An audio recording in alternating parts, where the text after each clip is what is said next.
Your Royal Highness, Princess Michael of Kent, distinguished guests, ladies and gentlemen. I have been inspired by 19th century Orientalist painters. These early Orientalist traveler painters I call early globalists. They traveled to discover and communicate, but with understanding. In today's world, we are very connected, but as much as we are connected, we do not have much more understanding. But I do know that we are living today in a world of increasing conflict and misperception. And remember, for evil to prevail, it just takes good men and women to do nothing. Hence, my foundation is launching this initiative to be able to give the future generations the tools to at least make this world a better place. I'm still a great believer in people-to-people communication. That is why this initiative is about taking young people from the United States to my part of the world and taking young people from Egypt and the Arab world and bringing them here to the United States. And with partners like yourselves, many in this room, we can turn this small ripple of bridge building into a tidal wave.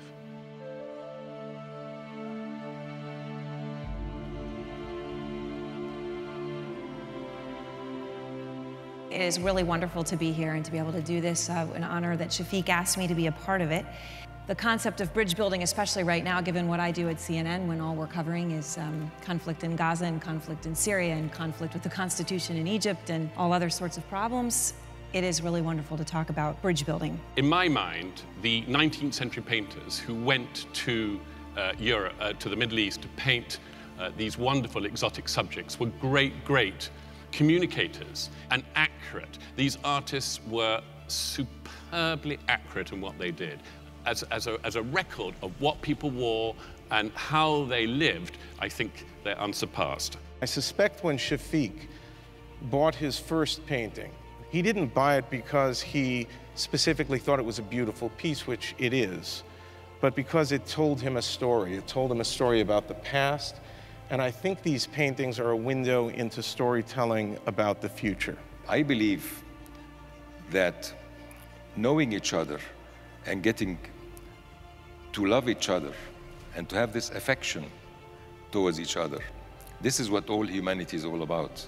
Despite all this information that we have now, television, satellite television, BlackBerry and all that, our understanding remains still very incomplete. A lot of people in the world still have very distorted view of how the other side lives. So I think the need for a dialogue and direct contact cannot be overemphasized. There is no substitute for direct interaction, and it is the sense of talking to each other that will create the hope of the future.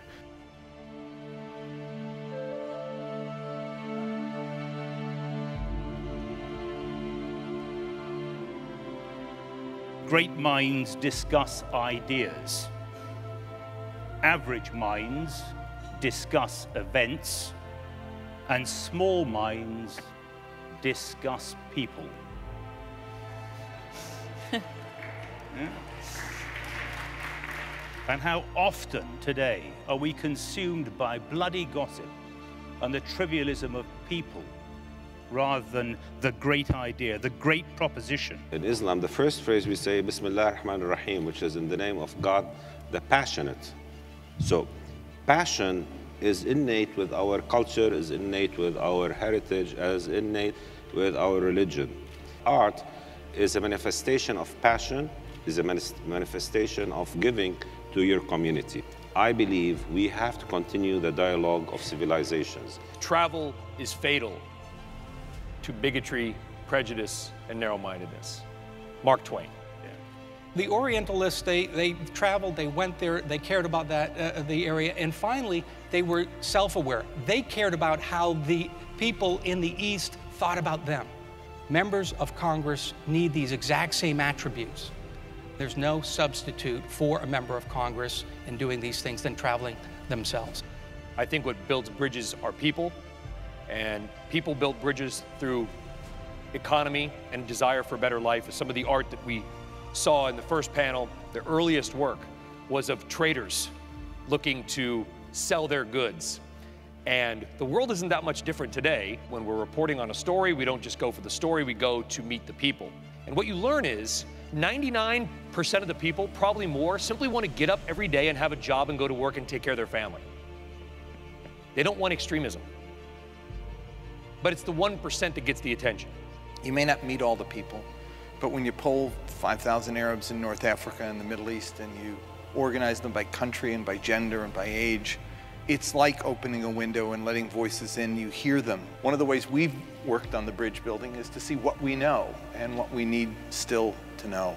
Policymakers, it's not enough to get information. We can get all kinds of information from the internet. A lot of it is fact, a lot of it is fiction.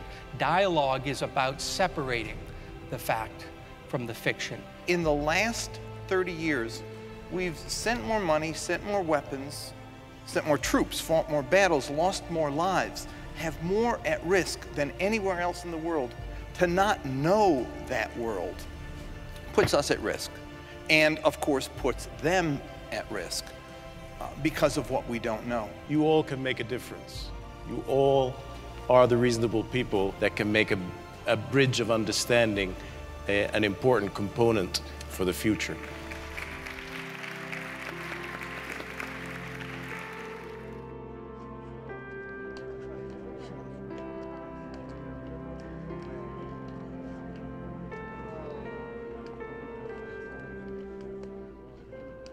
On behalf of my wife, Gigi, and myself, I just want to welcome you all here tonight. This is a very, very special night. Thank you all.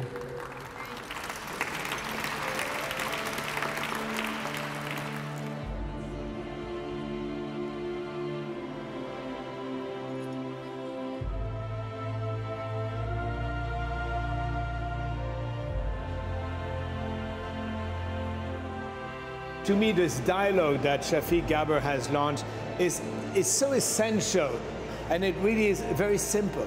Let's talk to one another and not at one another, and Shafiq said it better than anyone else. Dialogue, we must go there, we must talk, like the painters did. The painters, in order to paint the way that they did, really went and lived. They lived with these people. And when you look at their faces in the paintings, you feel you know this man. I've met this man, I've met this woman. I really know her. And to use art as a point of departure so that people can communicate and better understand each other is brilliant. Because art invites interpretation, it requires subjectivity, it requires that you listen to other people. Art first attracts our eyes, it opens our eyes, makes us begin to think and see. I do think it's a communicator because I think it brings these worlds together and it makes us less frightened of each other when we can actually understand something in common. A picture says 1,000, a picture can say 100,000 words. My favorite picture in Shafiq's collection is the shoes, the slippers sitting outside the mosque. Brilliant. It's divine. This is gorgeous.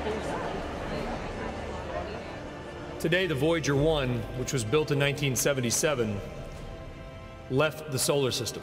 Why did they build this? Because it was about discovery. It was about searching for the unknown. It was about doing something bold. And I believe that that is what Shafiq and Gigi are trying to accomplish as well. It's about human discovery. It's about interpersonal relationships, as you said, Shafiq, that are the key to everything. We learned something very important today, which is that there are enough people who care about this to pack the Temple of Dendur tonight. This is what it's about. It is kind of amazing that beauty can do that to you. Make you interested in something that you may not have thought you would be interested in. Through Shafiq and Gigi's initiative, sending people both ways and making the relationships and talking to the individuals that are there is what builds the bridges.